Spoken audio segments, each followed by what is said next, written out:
They say hospitals test your patience, but today, they tested my pride. It's all. Was 6 a.m., and I walked into St. Mary's surgical wing wearing scrubs with no name tag. My head nurse, Clara, stormed toward me. "Who are you? You're late. Get out, volunteers report at the side desk." I tried to speak.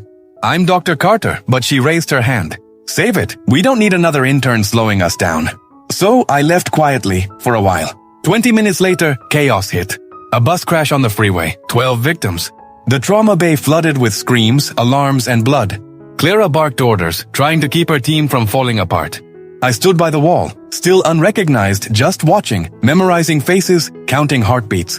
You see, 2 months ago, I'd returned from Doctors Without Borders. Bomb sites, makeshift tents, one flashlight per surgery. I'd seen life leave people's eyes more times than I could sleep through. I came home for peace. Instead, I found tests of ego, not medicine. Then the gurneys rolled in. A boy 6 years old, no pulse, crushed chest. Clara froze, her voice cracked. "We need a chief for this." That's when instinct took over. I grabbed gloves from the tray, pushed forward and shouted, "Get me 2 chest tubes now!" Nurses stared. Clara yelled, "You can't touch him, you're not authorized." But I ignored her. The boy's heart monitor screamed flatline. I made the incision, inserted the tube, pumped, breathed, prayed, then a faint beep. The room gasped. The boy coughed, blood spilling but alive. Silence, heavy, real. Clara's hands trembled. Who are you?" I removed my mask and looked her straight in the eye. "Dr. Ethan Carter, Chief of Surgery." You could hear the instruments drop. Someone whispered, "Oh my God."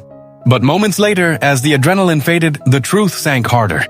I disobeyed a hospital chain of command. It was protocol violation. Clara filed a preliminary dismissal before realizing who I was. My own head nurse, firing her boss. The board reviewed the footage. They saw everything: her attitude, my response, the boy's heartbeat returning like a miracle. They revoked her suspension the next day. Under one condition, she apologized in front of the whole wing. Clara walked into my office, red-eyed. "I judged you before I even saw you, doctor." I smiled gently. "You saw me exactly how most people see the ones beneath them. Now you know how that feels."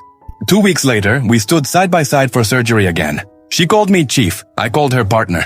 Respect restored in the same room where pride almost cost a child his life. Justice didn't shout that day, it whispered through every heartbeat that kept going. Then share your thoughts in the comments, but no one liked or subscribed The Surgeon.